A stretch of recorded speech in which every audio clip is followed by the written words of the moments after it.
Really quick, everybody, this entire video will be timestamped, so if you don't want to watch the whole video and just get straight into a different topic, please check the pinned comment or the red bar right down below you. Again, this entire video will be timestamped, and I'd appreciate you guys watching whatever part that you'd like to. If you're sticking around, guys, hello, everybody, and welcome back to another video.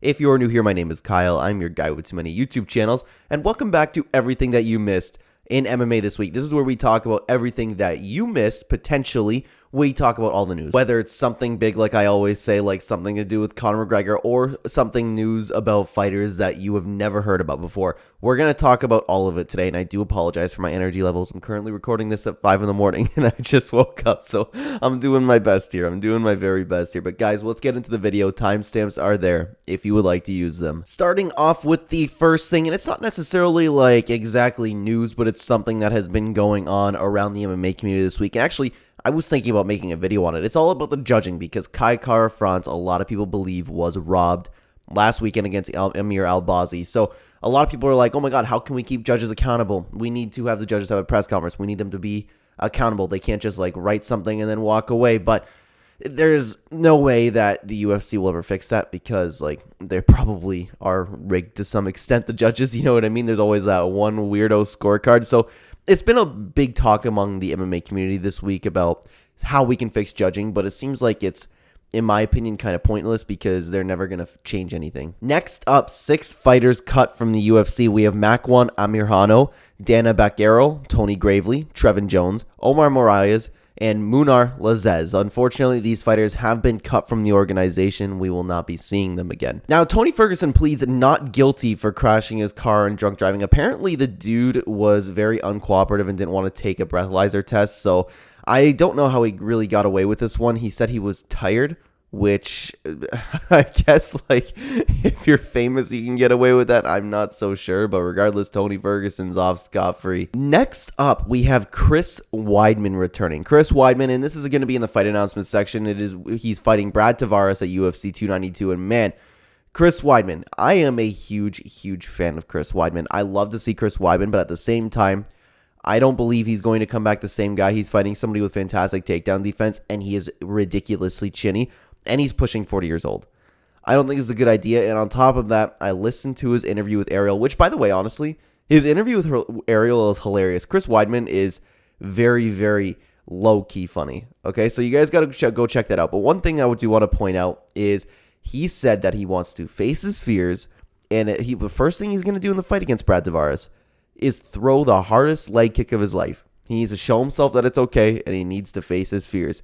That is a horrible idea. That's how you broke your leg the first time, and he might do it again. That would be horrible to see, and I don't want to see that. I also don't want to see him get knocked out, so I don't even know if he should be fighting. But regardless, I will be cheering for Chris Weidman.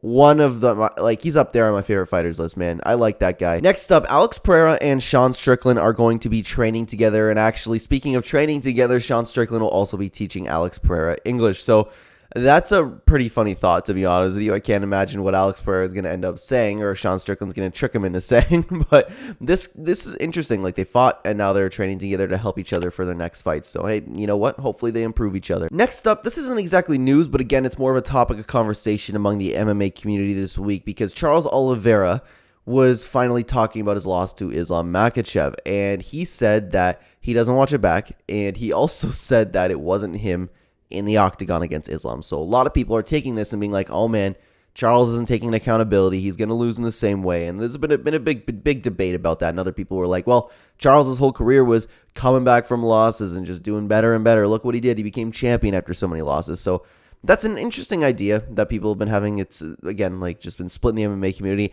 I'm of the opinion that he should be accepting the loss, but then again, I understand the other side in the sense where Charles is a winner after he loses. We got another court case, and Chael Sonnen pleads not guilty in his battery case. Remember, from a very long time ago. I don't remember the specifics of the thing, but he was apparently defending his wife from some dude, so honestly, that's good to see. That's good to see. If you're always defending your wife, I think that it's a good thing. Next up, Israel Adesanya and John Jones squashed their beef. So it looks like their beef was a little bit fabricated. And I was kind of buying this beef, man. It seemed like they would have naturally not liked each other. But hey, they're all of a sudden just recognized each other and how real they are. And they got respect for each other and their skills and their accomplishments, because it looks like they're never ever going to fight. John Jones is at heavyweight. Israel Adesanya might move up to light heavyweight, but they're never gonna cross paths in the UFC, especially with John Jones retiring. So, I mean, it's cool to see him make up, but I still really enjoyed their beef. Got another court case. So Darren Till also pleads not guilty for drunk driving. Man, like, what is with all of these court cases today? It's very, very weird. I don't remember the specifics of Darren Till, but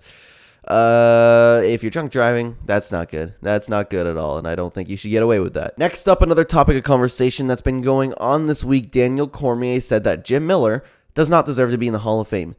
I love Daniel Cormier. I'm a big fan of Daniel Cormier, but that is one of the most ridiculous things that I've ever heard. Jim Miller is setting records, and he is a legend in the sport. If there's one person in the UFC right now that deserves a Hall of Fame spot, Jim Miller is 100% on that list. So I'm glad the MMA community is behind that point and behind Jim Miller. If Jim Miller doesn't get inducted to the Hall of Fame after his career is over, then I don't even know what to say.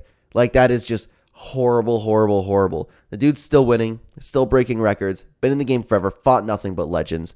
He's a staple of the UFC. Absolutely, he deserves to be in the Hall of Fame. Next up, we have 4 female fighters signed. I'm actually not familiar with any of these fighters, so I need to go back and look at some of their stuff. We have Montserrat Rendon, Belissa Dixon, Shauna Barron, and Luana Santos, So, hey, you know what? And it looks like there's a little bit of hype on them. I know a couple of them are undefeated, so I got to go back and check them out, but that's very interesting. The UFC got some new fighters. Next up, unfortunately, Ilir Latifi has been cut from the UFC. This makes sense because he's older now, and he was already talking about retirement. He already came out of retirement.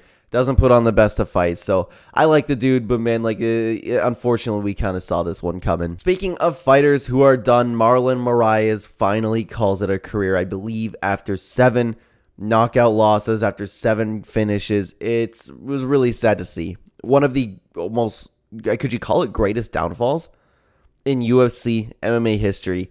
It's unfortunate to see what his career became, because I remember him when he was just absolutely destroying everybody. His knockout against Aljamain Sterling was wild. His fight against Jimmy Rivera, I was really hyped up for, but then it ended up having like a really cool knockout. You know, it sucks to see what happened, because I watched this dude forever.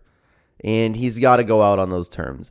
And he was even promising to not let anybody down before his last fight, you know?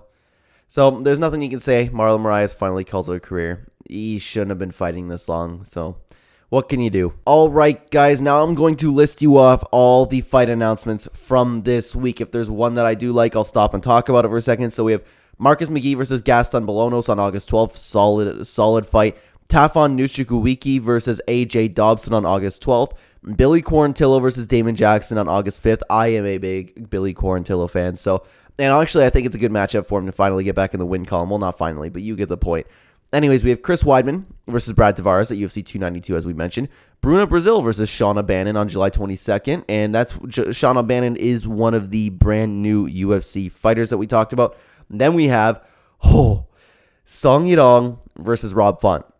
What a fantastic matchup in the 135-pound division. That is going to be at UFC 292, but this one in particular is not signed yet, but apparently both fighters have agreed to it. It's just not completely official, but this fight should happen. Then we have Gregory Rodriguez versus Dennis Tiluluin on June 24th, Ovin St. Preux versus Ion Cutelaba on August 5th. Igankio Bahamondes versus Ludovic Klein on August 5th. Chris Dawkins versus Khalil Roundtree on August 12th. That fight was rebooked. Mayra Moros versus Karine Silva at UFC 292. She has been active, man. And then finally, we have Casey O'Neill versus Viviane Araújo on September 10th. Those are all the fight announcements from this week. Lots of ones to look forward to. I love watching Billy Quarantillo. Excited for Chris Weidman. Song Yadong versus Rob Font. I cannot wait for that fight, man. Chris Dawkins, Khalil Roundtree is an interesting one, and I'm interested to see where Karine Silva is going to go too. But those are all the fight announcements this week. And before we head out, guys, these are the fights you should watch this weekend. So obviously, we have One Championship tonight. I cannot wait for One Championship. It's my favorite MMA organization. I'm really, really, really hyped about it. And obviously, we have what some people think is one of the most lackluster pay-per-views we've had in a long time. But you guys got to check out the prelims on that card. The card is actually stacked with some pretty good fighters on it. It's just missing some names, and it has a little bit of a horrible main event, in my opinion. It should be Beneil Dariush versus Charles Oliveira. Regardless, check out one. You will not be disappointed by that. The UFC card should be pretty good too. But guys, with that being said, I'm going to put an end to this video today. Thank you so much for watching, everybody. If you are new here and you enjoy the content, please consider like button would help out the channel a ton, and subscribe if you are brand new if you want to continue watching the CLEN channel. There will be 2 videos on screen for you right here if you want to check them out. Thanks for watching, everybody. I will see you in the next video. Take care.